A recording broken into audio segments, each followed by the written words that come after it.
good evening. Welcome to another edition of Feldco Football Recap live with Olin Kreutz and Tom Waddle.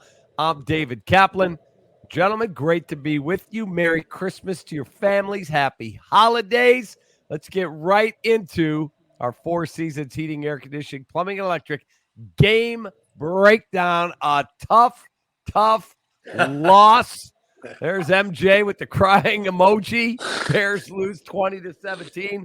I'll start with Olin this week. OG, watching that game, and they're up 17-7. I turn to my son. I go, we can't blow this one again. We can't. Right. In the fourth quarter. What was your thought at that point? Same as yours, because we've seen it too many times, right? And you're like, gosh, it seems safe, and the way the defense is playing, and there's no way. But, even last year against the Lions, same thing, right? The 31-30 loss at home. The Denver game this year, the Lions game this year. There's always a chance that this Bears team can, for lack of a better word, Tom, blow it. And I'll be honest with you, man, I was bummed after that loss. I really was. I mean, there's a team, you think you're moving in the right direction. You want them to play well. You want them to finish. We talked about on this show last week. We want the ball in Justin Fields' hand at the end of the game to win the game against the number one defense on the road. They get there, Cap, and they throw a toss crack for whatever reason, and now they're in 2nd and 15. And I'm thinking to myself, this offense, Tom, they don't overcome negative plays. It's very discouraging for sure. My thought was there's no chance they're going to lose this game because I didn't feel there was any chance that Cleveland Browns offensive line with 4 backups had any chance of protecting Joe Flacco after consistent pressure had forced him into mistakes the entire first 45 minutes of this game. So I was talking to people and I was like, look, don't ever count out the opponent with our team. But this is different because they had so many backups in and we were having so much success pressuring Flacco into some questionable throws that I didn't think there was any chance that they could pull the nose up for the final 15 minutes. But this is a team that has shown you over the course of the season they know how to lose. We always talk about learning how to win. The same can be true. You can learn how to lose football games and then it becomes a bit of an epidemic. So as you guys watched it, and I have some pictures I want to bring up, I'm watching some of the decision-making, and we'll be all over the board. I'll bring up some of the plays. But when I watch David Njoku and I go, why is number 93 Justin Jones trying to cover David Njoku? And there he goes, 34 yards down the field. Thanks for coming. See you later. How does that stuff happen? Because even his own players were critical of the decision in the clubhouse or the locker room. You mentioned that because those zone blitzes have been around forever. I mean, Olin, you know this better than I. And there was a play earlier in the game when I saw a Cleveland defensive tackle running to the sideline because he had dropped into a zone blitz that Jim Schwartz had called. Look, I don't pretend to understand it. When we had Matt Eberflus on Monday, I asked him the question, considering the down and distance, it's 3rd and 15. I heard you ask it. Yeah, and I said, Coach, they're playing 4 backup offensive linemen, and you've had consistent pressure on Flacco the entire game with just your front 4. At 3rd and 15, do you regret being that overly aggressive? Why not just sit back, try to keep everything in front of you, and force them to kick a long field goal at that point, at the very least, instead of taking a chance at that moment? And, the only thing that could get you in trouble was if Flacco, who, by the way, Olin, a 38-year-old quarterback has seen everything and you can't fool him, right? And he knows exactly how to handle all situations. He's not going to be successful in every one of them, but the only thing that could get you beat is exactly what happened. And I just wondered and asked Coach if it was the right time down in distance to actually become aggressive and run that kind of play. And he said, obviously, look, it doesn't look that way. I'm paraphrasing because it didn't work out. But, I think that if you can question the offensive coordinator for calling whatever he's calling in a difficult down and distance, I think the same holds true for the defensive call as well. Yeah, for sure. And like Tom said, Cap, I mean, we want to be clear here. The Bears aren't the only one dropping D tackles in the coverage, right? Like Flores does that a ton. So we want to sound like, oh, what the hell are you doing dropping a D tackle in the coverage? That happens all over the league. Yeah, I meant in that situation. Yeah. No, I understand that, and I know exactly, and I don't agree with the call either. But you know, on the first down play, they're in cover 2, right?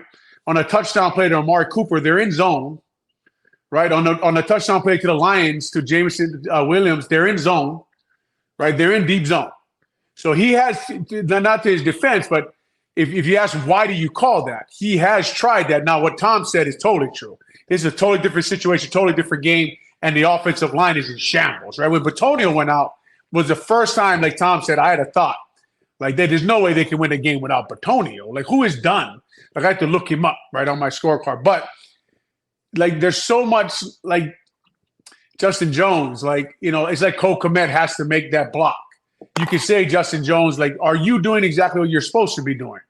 And I wouldn't say that because I don't like the call. But the reason I say that is you bail in the locker room, right? Don't jump ship yet. Not just yet, right? Like, you bail in the locker room. Okay, now, what is your depth supposed to be on that drop? And where exactly are you supposed to be? Because only way you can call out your coach is if you did the exact way it was taught. Did you do exactly what was taught? Because he only looked like he was a yard or two off the line of scrimmage, right? And what air zone is he supposed to be in? That doesn't mean I don't like the call. What it means is there's a lot, when something like that happens, there's a failure in a lot of different places, right? Tyreek Stevenson, if he makes a tackle at the sticks, it's still a long field goal. You see what I'm saying? Like all I'm saying is, do I like the call? No. Just like I don't like the toss crack. I don't think Cole Kmet should be blocking Myles Garrett one-on-one. I don't. What I don't like is in the locker room saying that stuff. That's what I don't like, right? Like, don't jump ship yet. Not yet, right? There's a time for that. Not right now. Very interesting point. Let's quickly go through Justin's numbers. It's our Justin Fields Winging It, brought to you by Westtown Bakery and OK Dispensary over at the corner of Lake Cook and Milwaukee. Justin's numbers, 19 of 40, $166, a tutty, 2 picks, both of them on Hail Marys, and he ran for 30 yards. Now, I know what the Justin Fields sycophants are going to be saying. All the Justin Fields people are like, well, he should be 21 of 38 because this one was dropped and that one was dropped. I get it. He also, his numbers are whatever his numbers are. Give him those couple plays. Joe Flacco threw for 212 in the fourth quarter. And brought you back. Well, you know what, Cap? I think that's what I would highlight. And again, it comes down to this team across the board. What do you do in crunch time? What do you do in the final 15 minutes? Listen, this team is a 3-quarter champion. They are. I mean, like, if football games were 45 minutes, we would be going to the championship game. But it's not. And in the fourth quarter, you know, our offense counted for 48 total yards and 0 points. They had 4 drives, counting the final drive that they threw the Hail Mary on. And in those 4 drives, they went 3 and out twice. They got 1 first down in the second drive, courtesy of a Justin Fields scramble. And in total, they had 48 yards. And you mentioned the number. Joe Flacco threw for 212 in the fourth quarter alone, and they scored 13 unanswered points. Like, look, we can play with numbers all day long, and I'll give you a number to play with, courtesy of Dan Wiederer. I saw him, tweeted a couple of days ago. Joe Flacco threw for 212 yards in the fourth quarter against our defense that is showing tremendous progress. And people are saying this is a really good defense. I would ask us, does a really, really good defense give up 212 passing yards in the fourth quarter? But we can debate that later. Justin's had 9 games as an entire career where he's thrown for 212 or more yards. That just kind of puts it into perspective what the Browns were able to do. And Joe Flacco's standing behind 4 backup offensive linemen to do it. So, I mean, it just leaves you. Look, I'll tell you this. I saw the film today. I watched it all 22 today. I spent about an hour and a half looking at it, going back and forth and back and forth. And I got to tell you both, the one thing that stood out to me more than anything was that for the life of me, I can't understand why there's no chemistry and no continuity between Justin and Darnell Mooney. There's 0. There's none. These guys like each other. They're good friends. They work together in the offseason. I could point to a number that he misses a block. He's got to catch the Hail Mary. But I could point to 3 or 4 other plays where I say to myself, what the F is going on where these guys, they're just so far off on some of the simple stuff that just you scratch your head. It's whole season has left me scratching my head. It's a great point, Cap. And as far as Justin Fields goes, I mean, like against the Lions, I wasn't surprised what he did. I wasn't surprised what he did against a pressuring defense that played man-to-man, a good defensive coordinator, Jim Schwartz. That's what he did against Todd Bowles. It's what his numbers is against Spagnuolo. It's what his numbers is against Flores. Right? If Justin Fields is anything, he's consistent. Right? What I wanted to see, and I know he was under pressure. We thought Tanya's got to catch the ball. Moody's got to catch the Hail Mary. Like all that stuff you can see right there. It's on film, and you're watching it. What you wanted to see, and the one place I have to let them off the hook this game is when they got the ball back with just over 3 minutes left. I mean, that's not the play calls I would have had. Yeah. Right. That's not. I would have got Justin Fields out of the pocket at that moment. I would have booted him out. If they can boot out Flacco and run play actions with Flacco, we can boot out Justin Fields. And why were they doing that? Because their offensive line couldn't handle the pressure. That's why they were doing that, right? So you run play action, and we talked about right here on this podcast, want to see the coaching matchup. They got good coaches on the other side. Bill Callahan, Stefanski, right? Stump Mitchell, Jim Schwartz. I think you saw in the fourth quarter, they made adjustments, right? They changed some of what they were doing, pull the guard, get a little different blocking scheme, pull the linebackers over. Just wanted to see that. If we can say on this podcast, we want to see Justin Fields, and say, if I'm Justin Fields' offense coordinator, I want to get him paid, right? I want him to succeed. I got in my back pocket, guys. That situation, the plays I want. Oh, I pull him out. It can't be toss crack to the boundary. It couldn't have been. It couldn't have been in that situation. To me, like I didn't get a chance to see Justin Fields do the best work that he could do. And look, we saw him throw that ball to Tanya and Cole Kmet make the block. People talk about Mooney, that 3rd and 1. I mean, that 4th and 1. He's got to make the play. Let's go to that play. He play. can't get tackled by Mitchell. Go ahead. I'm sorry. All right, I want to go to that play. So you just mentioned it. Darnell Mooney misses the block. Mm-hmm. Justin, now, I love your guys' input. Justin rolls, and Eberflus told the Waddle and Sylvie show, hey, he has an option there. He can hand it off. He can run it like he did, or he can look down the field. Oh, look who's open at the 26-yard line and would walk into the end zone, DJ Moore.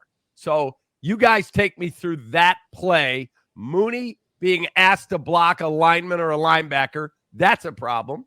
And then Justin misses the wide open receiver. So take me through it, both of you. Well, I would say that, first of all, everyone's not doing their job when Mooney misses the block. Look, DJ is open. Justin's a running quarterback who I think trusts his legs more than he trusts his arm at this point. So I guess once you feel like you may be losing your balance, maybe try to – but I understand why he tried to run it. A less athletic – look at this. Look at the still shot. There's nobody there between him and the first down marker. I get it.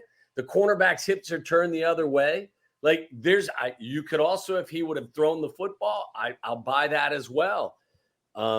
Look, they were fortunate. They tripped him up and they stopped him. But I can understand why, he wanted to rely on what he does best to try to get the first down. Let me say this. I give Getsy a lot of flack sometimes. Love the call. It was a great I thought it was a really good play call, man. I thought he got him on the edge. He had choices out there. Now, I heard Mooney say he's supposed to pick that guy to get blitz. So I don't know what his exact job was there.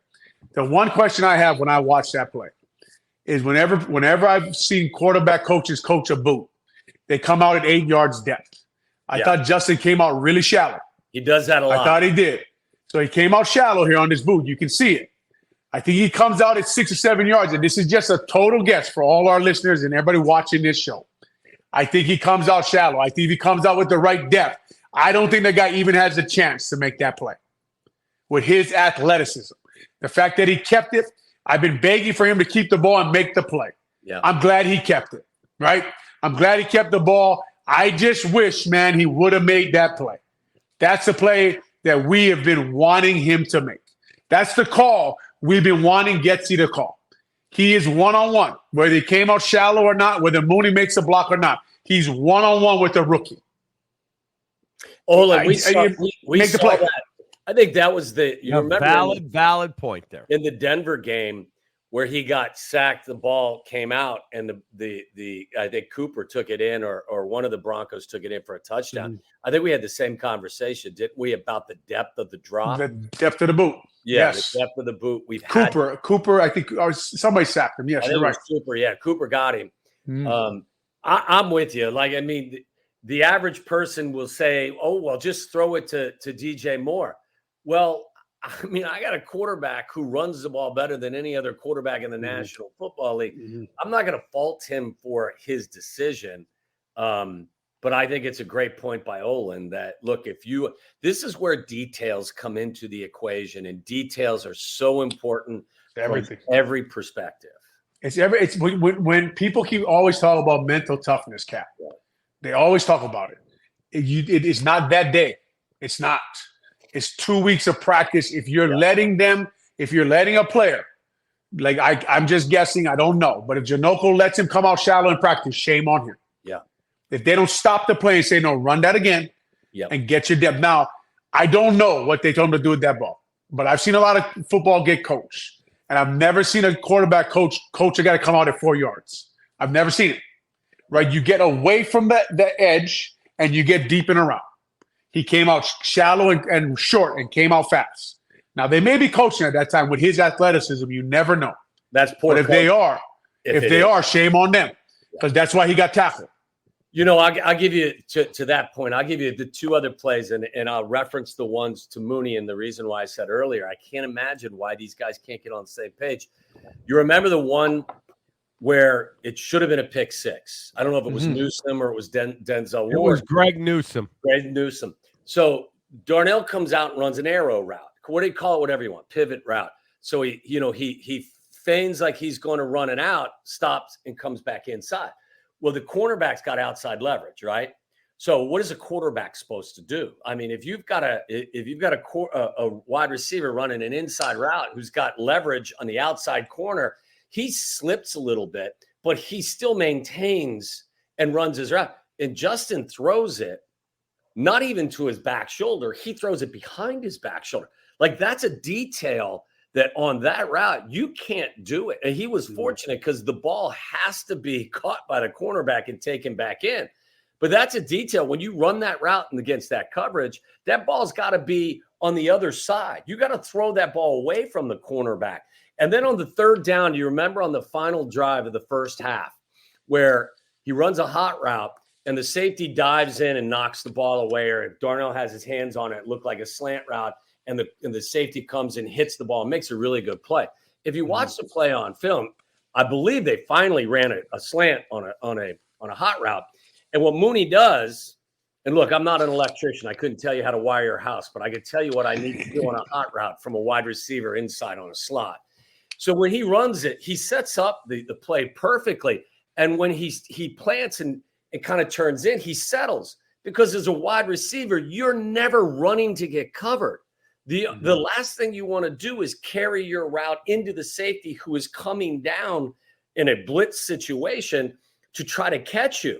So Mooney comes out of it and settles, and the ball doesn't come out on time. And then Justin leads him a little bit. And the next thing you know, instead of converting and moving the ball down the field and having an opportunity to kick a field goal. And the reason I mentioned this, I probably sound like an asshole for saying these are so specific things, but these are details like Olin is talking about. Like when you see a hot route, you don't ever lead your receiver into the defender.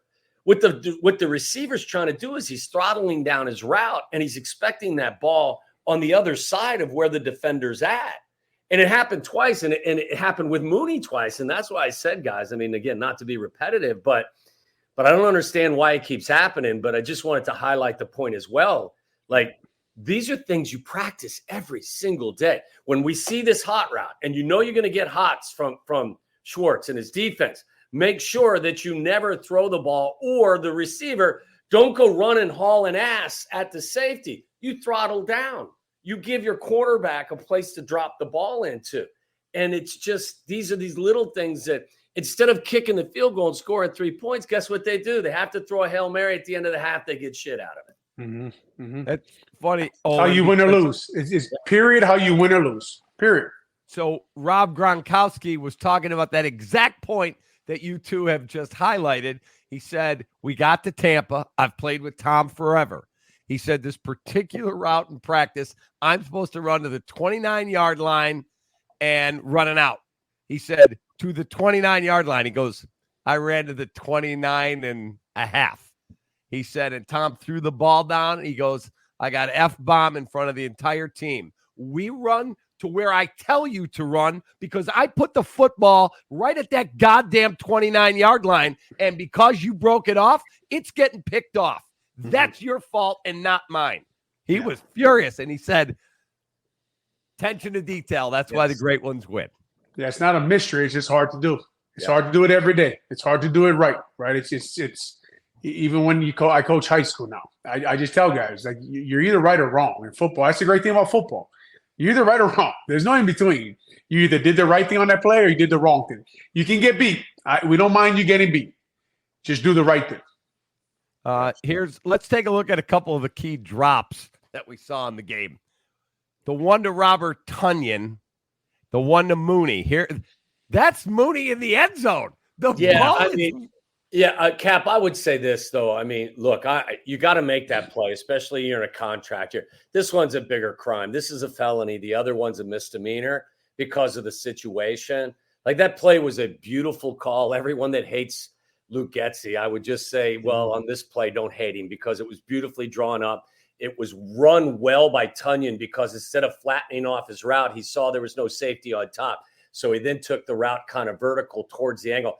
And Justin did a brilliant job creating space and then dropped the dime on him. That ball's got to be caught. You know, the Hail Mary, again, you got to make that play. That's such a frenetic play. And initially, Darnell's on his ass and tries to tip it with his right hand and does tip it into his body, and he's got to make that catch. But that one's a significantly more difficult play to finish off than the one that Tonyan dropped. That Tonyan throw, man, that was amazing. That was one hell of a throw. And like you're saying, Getsy had some great calls in this game. It just, to me, didn't come back to those kind of concepts enough. Right. And the thing about Darnell Mooney is, like what Tom's saying, it's a harder catch than most people realize. But last year against the Washington Commanders, he's in the end zone and he drops that ball too. Right. And it's the same thing we talked about with Tyler Scott. I don't know if they're going to get it. Right. I don't know at that time when you watch these guys in the end zone. Again, when you're talking about Darnell Mooney and making that play, when you make a decision on a guy, it's not because of that one play. It's because it's happened before, right? And it's just it's like you want Fields to make the play. You want Mooney to make the play. And eventually you just keep coming back to the fact that they don't make the play. And it sucks as much for us to say it as you know, like Darnell Mooney's. I mean, everyone has respect for him, the what things he says, the way he plays, the way he carries himself as a professional. Yeah. But we're in the business of either you made the play or you didn't. And he didn't make the play. And immediately I think about Robert Tonyan, and I think about the politics of the NFL. And I think about who vouched for him to be here.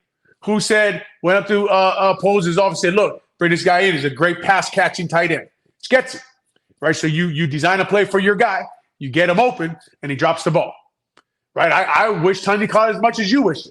But you called the play for Tonyan and not Cole Kmet. Right? You called the play for Tonyan and not DJ Moore. You designed the play for Robert Tonyan, who you probably vouched for in Ryan Pose's office.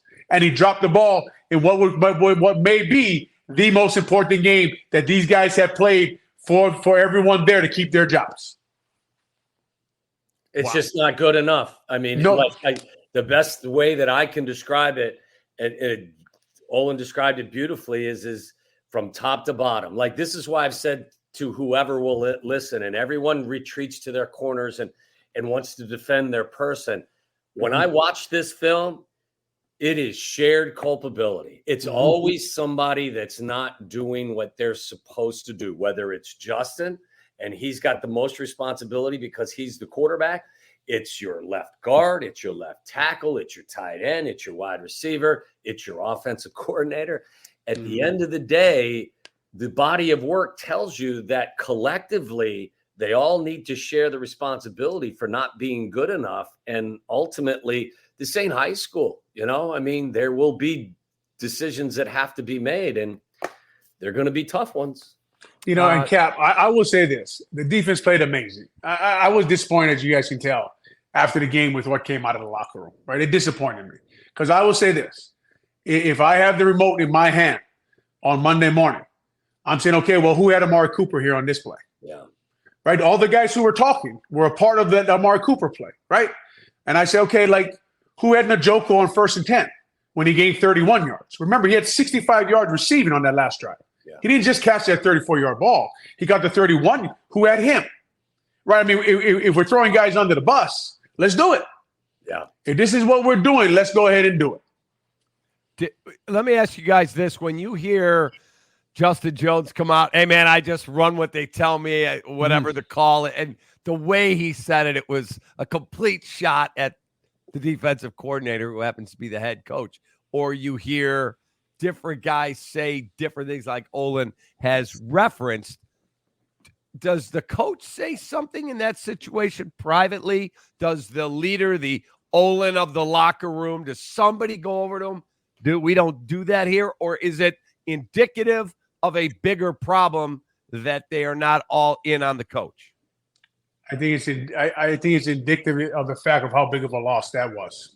I think everyone felt that with Cap. I think jobs were on the line. I think they all know it, and I think they all needed that win, right? I just think that's what to me, man. Like you want to explain to NFL guys, like no one's ever saved their job like that. What you put on film is on film, right? Like what everyone thinks is whose fault it was. Like we're all going to say, why was Justin Jones in coverage? I'm going to say it, right? You don't need to say it, right? You don't got to just hey, we didn't execute on that play. That's it, right? Like it's all coming out, right? Like we used to fail on 4th downs. Olin, whose problem was that? Mine. It wasn't mine, but who cares? I don't care what everybody says, right? I don't. Well, you sure that was your guy? Yeah, it was my guy. I don't. You know what I mean? Like it never affected my salary. It never affected if I kept my job or not. It's just. It's the time to stick together, right? And we talk about why you don't win games. Like that may be a symptom of it, right? A lack of leadership, a lack of accountability, a lack of standing in each other's corner. Your head coach, who everybody just raved about a week ago, right? I guess I just didn't get the whole, him saying that, another guy saying, well, it's not his fault, and we didn't like the play, and okay, that's fine if we're all jumping off the ship now. I just think you're better off keeping everything behind closed doors. Usually I was the one making mistakes, so I didn't have any ability to hurt anybody. But I don't think it serves any purpose. What are you doing? It's doesn't make anything better. It really doesn't. It doesn't. We all see it. Yeah. We all saw it. Yeah. You don't have to tell me about it. All right, let's do our Dr. Pepper plays and player of the game. The play of the game, it's got to be the 2 drops. Those were humongous plays. One would have won the game at the end, and the Tunyon drop I think Tommy called it a felony. That one would have had a huge impact. That's a felony. Yeah, the other one's a misdemeanor, a very difficult catch. But those are our Dr. Pepper plays of the game. Our player of the game, let's get a much happier note. Montez Sweat, you are ridiculous. Take that, Mike Lombardi, because this guy is a monster. He now, get this stat, leads the Commanders and the Bears in sacks. He got here after week 8. It's literally unbelievable. Dr. Pepper is an American original. That's right. Pleasing taste buds since 1885. Dr. Pepper has a unique combination of 23 flavors, a winning formula that football fans love. Grab an ice-cold, refreshing Dr. Pepper today at a McDonald's near you. Montez Sweat, Olin. He's a true multiplier, as Olin likes to say. He's a multiplier. There's my Dr. Pepper for today. He makes everyone better. That's it. Strawberries and cream, 0 sugar. Take that. Great play. I mean, really good game. And we all know it's against the fourth tackle on the Cleveland Browns, but the guy's been playing good football since he's arrived. As Tom just said, he's made everybody better.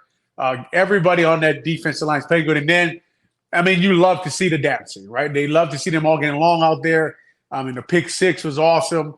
TJ Edwards was out of his mind. You could have gave him a player of the game as much as you gave it to Montez Sweat. The defense was good into the end, man, which we've said a few times this year, right? It's just and it's always about execution and doing things the exact right way. And hopefully you're good enough defense one day that your coach makes a bad call and you can cover it up for him, right? Hopefully one day you're that good. But Montez Sweat, I mean, he was all over the place. There was one play, I think he threw the guy like 3 yards back.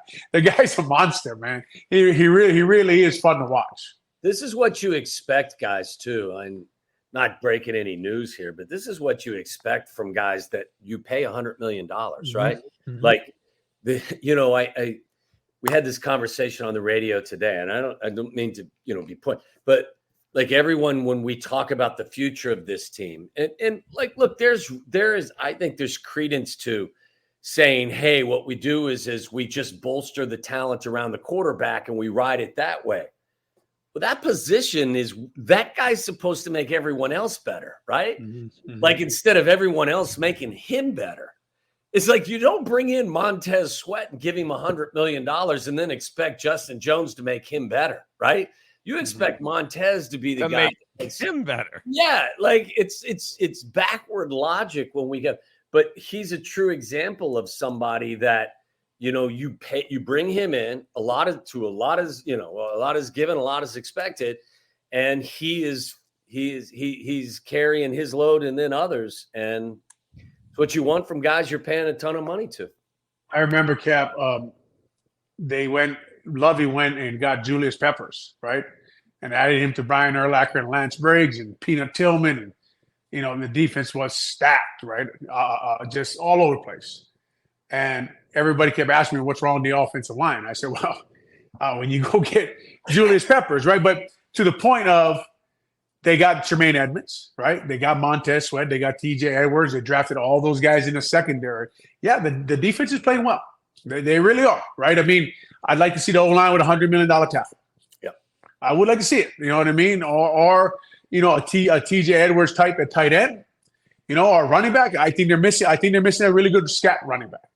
Now that was one thing to Tom's point. Justin, like. At the end of the game, he makes everyone better by making that tackle miss and making that play, right? Then all we're talking about is the defense, how good they play, and the plays at the end of the game the offense make. That's all we're talking about. If he makes that play right there, and that's a lot on him, right? That's a lot on a guy, and we're always breaking down his game. Why? Because if we pay someone $50 million, it's going to be Justin Fields. I'm not paying Darnell Mooney $50 million. I'm not. I ain't gonna do it, right? Braxton Jones, as you guys know, I know him well. He's probably never gonna be a $25 million a year tackle, right? He's gonna be a good player. He's gonna play for a while. He could be a Nate Davis type, but he's not gonna be a guy like Trent Williams down there in San Francisco. He's not gonna be like that, right? So it's just kind of when we talk about Justin Fields, you're talking about the plays you wanted to make, and we also have the number one pick. So now we have to evaluate him. Yeah, and look, again, this is what I'm saying, and I think it goes for any team. Your highest paid players can't be the guys that you say, well, he's going to get better because we're going to put a lot of stuff around him. Mm-hmm. Well, that's backwards. Mm-hmm. You pay him a shit ton of money because he's going to make everybody else better, right? Mm-hmm. Like it's backwards logic.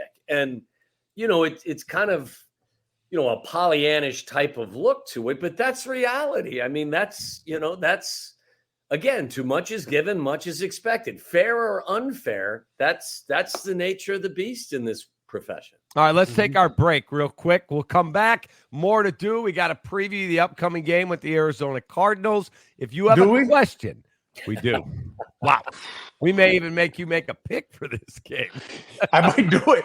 I don't think anybody cares anymore. No. If you have a question for Olin or for Tommy, fire him in here. We'll get him. The Cardinals still play football? I didn't even know that. That's it. All right, we'll be right back.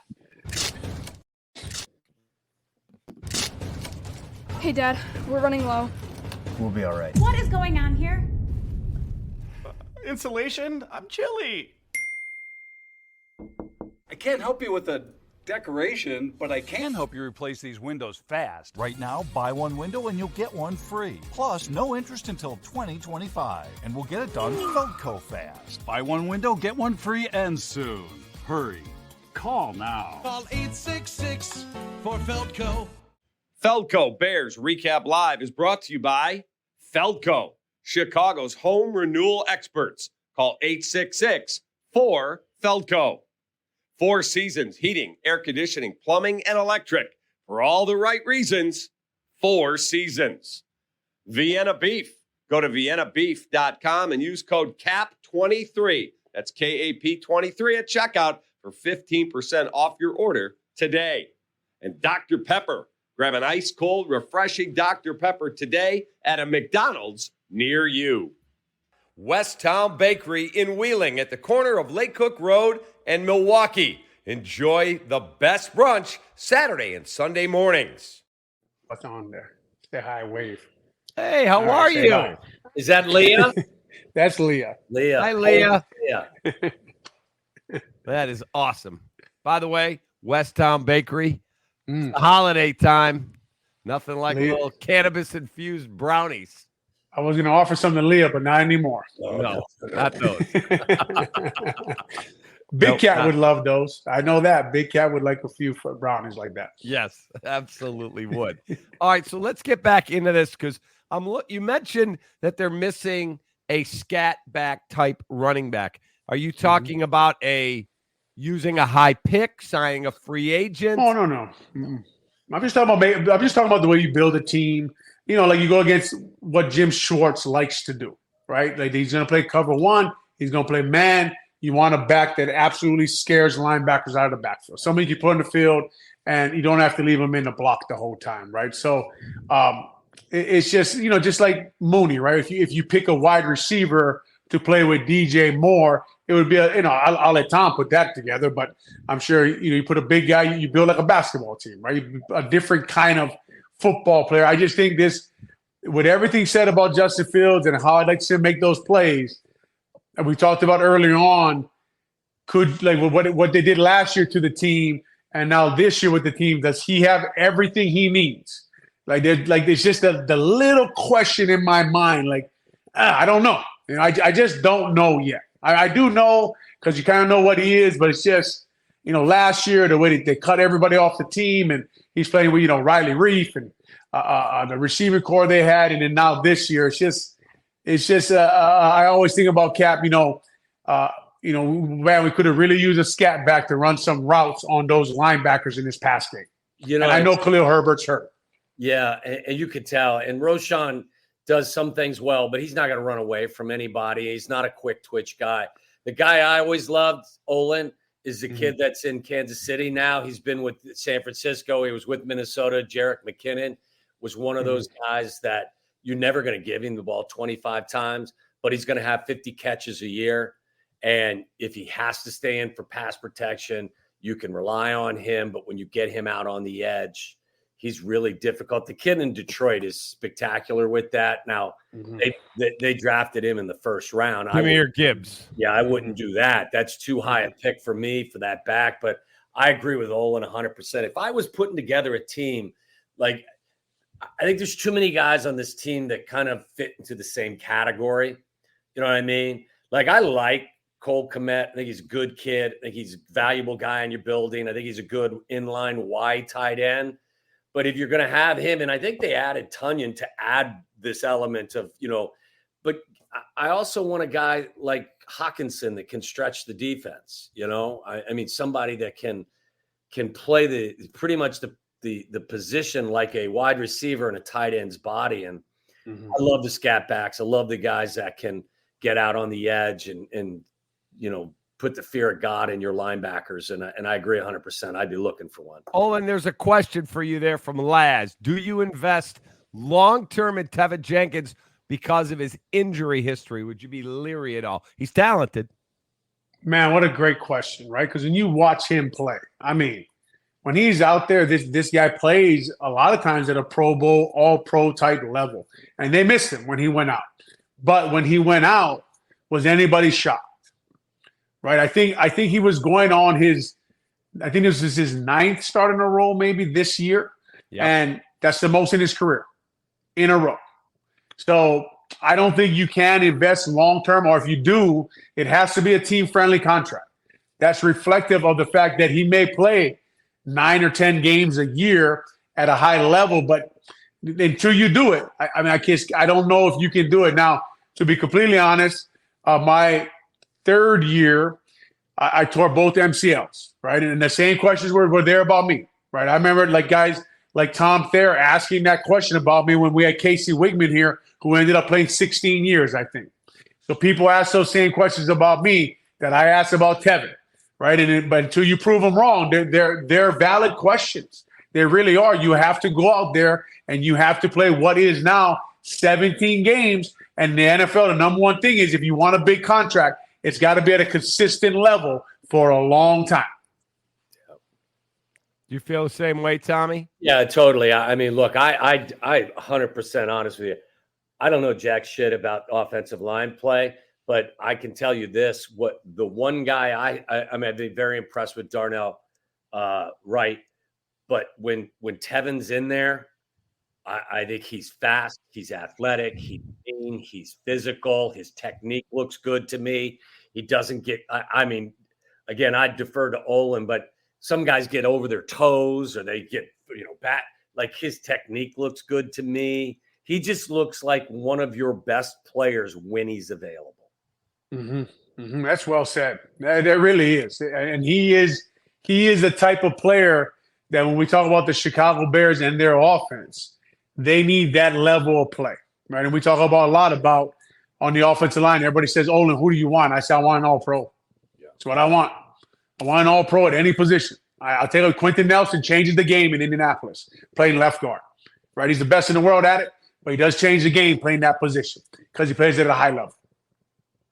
Bears have got to get a center. The guy that I keep hearing that they really liked is the kid in Miami who just tore his ACL, which, boy, it's going to be hated to hear that, man.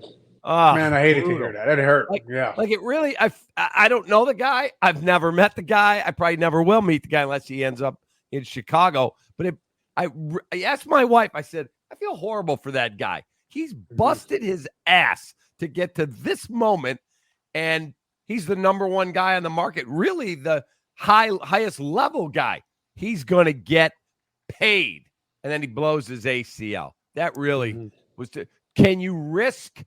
I feel like the Bears can take a step next year. They really can if they figure out maybe Marvin Harrison's at the other receiver. Maybe it's Justin. Maybe it's Caleb Williams, whoever it is.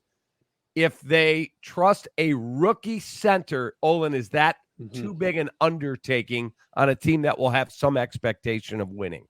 No, not these centers come in ready to go nowadays. And it's not too big of an undertaking. I haven't studied this year's center crop.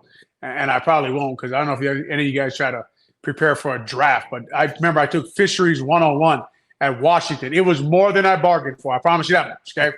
I didn't know a mullet had so many names, scientific names. I had no idea. And that class I barely passed, okay? That's like studying for the draft. I don't know.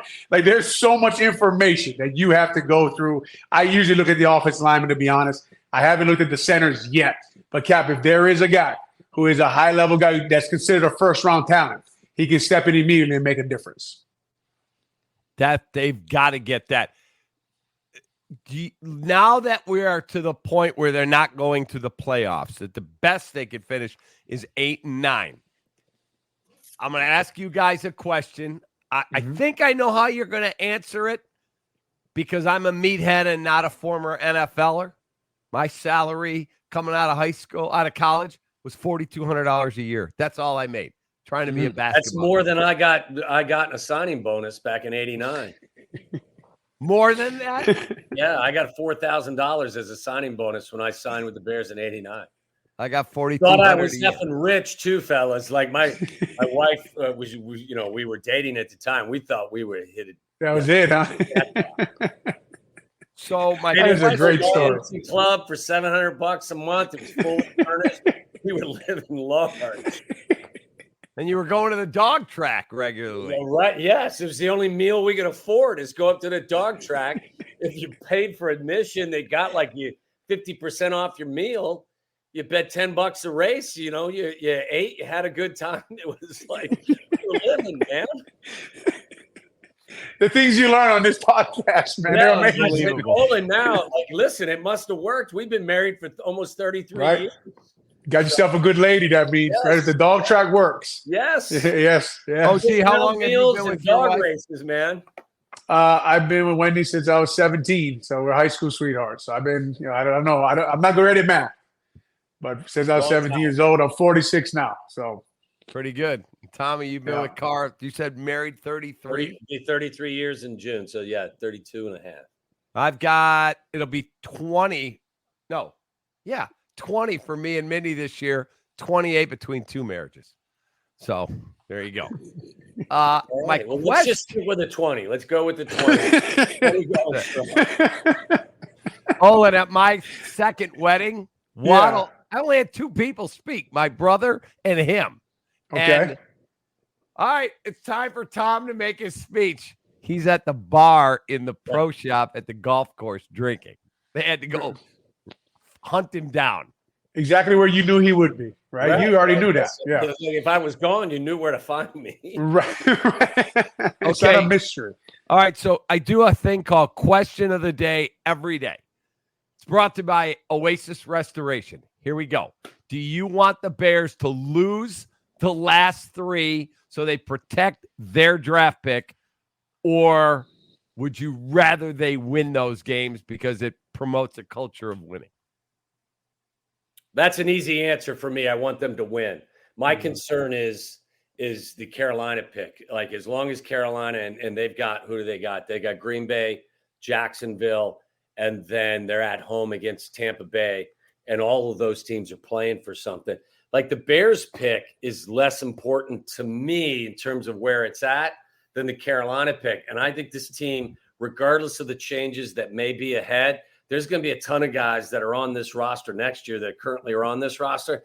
And I want to see these guys learn how to win. And I want to see the guys that are going to be part of this franchise going forward be the reason why they're winning some of these games. So I'm not going to be rooting for them to lose. Olin?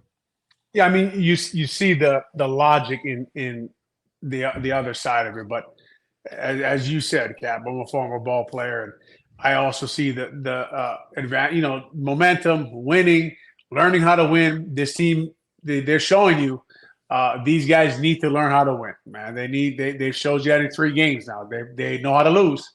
They'll find ways to lose. And the Detroit Lions show you there's something for momentum, right? And everyone put the Detroit Lions and said they were terrible, and they got their center back, and guess what? They had their all-pro center back. They looked all right.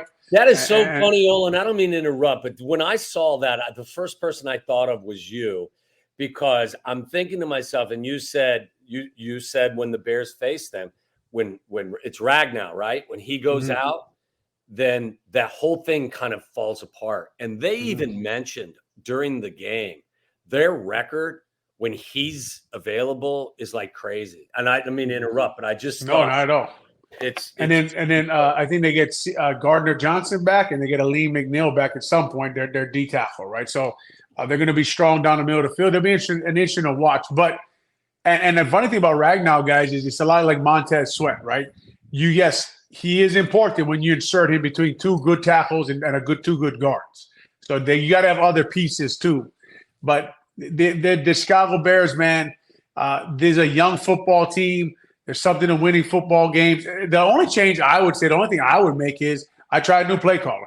Just see what Justin Fields does with a new play caller. That's the only thing I would do different. But I'd go for wins, and I try to see what this team looks like and try to build my culture, which if you've been in a locker room before, like me, you know it's important.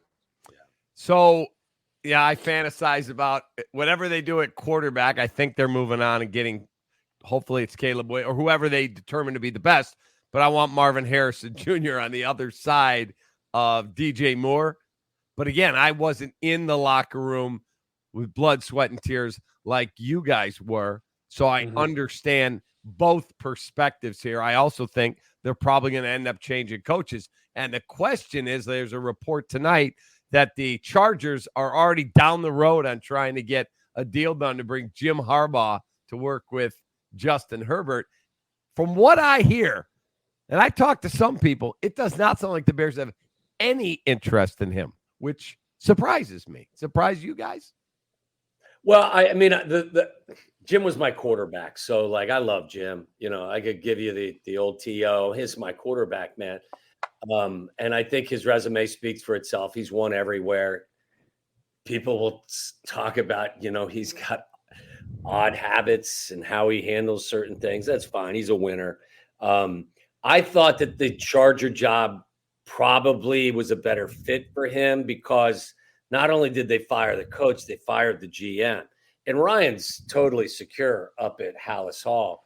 And, you know, Jim would be coming into a scenario where I would think, you know, while I wouldn't give anybody the job as head coach and GM, at the very least, I think the Charger job, there would be an opportunity for him to pick his own guy. Yeah, to have great input on who his personnel guy is. So that may be the spot. Not just that, but like I love their quarterback. I get it. They haven't won anything with him yet. I don't put that on him.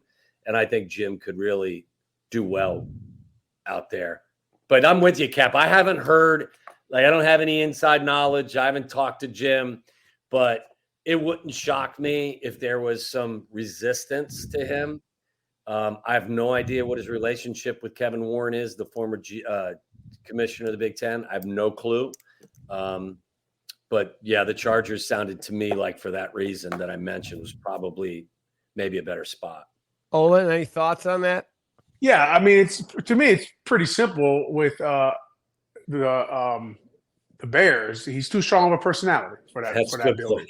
It's not rocket science, right? I mean, you know, we heard a couple years back from the team president that we don't have the quarterback, we don't have the wins, but we have everything else here. So that building needs a lot of change. Kevin Warren's got to start to change that thing up there, the culture, and we heard him say that he's Ryan Poe's sunshine and water. Look, nobody is Jim Harbaugh's sunshine and water. I promise you that. If you say that about him, he's probably gonna have a few words with you. Like, don't say that about me anymore. Okay, that's not the way we talk around here when I'm in charge. So I like to explain. Sometimes Hallis Hall is a place where, like, when you go to Disneyland, It's a Small World is playing in the background. I think that goes around up there sometimes at Hallis Hall right now. Look, I don't think Jim Harbaugh is the kind of guy they want walking in that building. And if he is, if they get him up there, he's going to shake some things up. Yeah. And they're going to have to get ready for that kind of personality to walk through the door and start saying the things that people don't want to hear, but maybe they need to hear. Yes. Let me ask you guys this. I keep hearing that Mike Tomlin actually might leave Pittsburgh, that it's getting a little stale. They don't have a good quarterback room, and that they may just go, you need to be re-energized, and maybe we need to be re-energized. If he hit the market, someone I trust said to me, money will not be an object. If Mike Tomlin hit the market, the Bears would do all they could to get him. You want to talk about saying things that are going to ruffle some feathers now. Let's do it. Oh, man, when I bring him here in a second. Yeah, I think that I'm with you 100%. I think for whatever reason, and I think Olin described it perfectly, I think there'd be more of a comfort level up there with Mike Tomlin versus Jim probably. So maybe that would be a better fit for them. But listen, if you do make a coaching change and you're looking to bring in somebody that is a culture changer, like the two guys you mentioned, you just have to be prepared for it. You know, your eyes got to be open. Like, these guys are taking these jobs and their voices are going to be the loudest voice in the building, you know, for 23 hours of the day. And that's just the nature of the beast. All right, real quick before we get out of here, Vienna Beef, eye on the opponent. It's brought to you by my friends at Vienna. Go to viennabeef.com. Use code CAP23. You're going to have a little party. You're going to have a tailgate. You got the college football playoffs. OG's Washington Huskies are playing. Go to viennabeef.com. Get the Chicago-style hot dog kit. Perfect for your tailgate or game day. And I'll get you 15% off with that code CAP23. 3. Olin, Tommy, give me your quick synopsis of what is rolling in here with Kyler Murray, James Conner, and the 3-11 Arizona Cardinals. A team that's rebuilding and not a very good football team, right? And Kyler Murray was out for a while. James Conner, good running back. Yeah. Offensive line has a few good players in Humphreys, Hernandez, and Paris Johnson.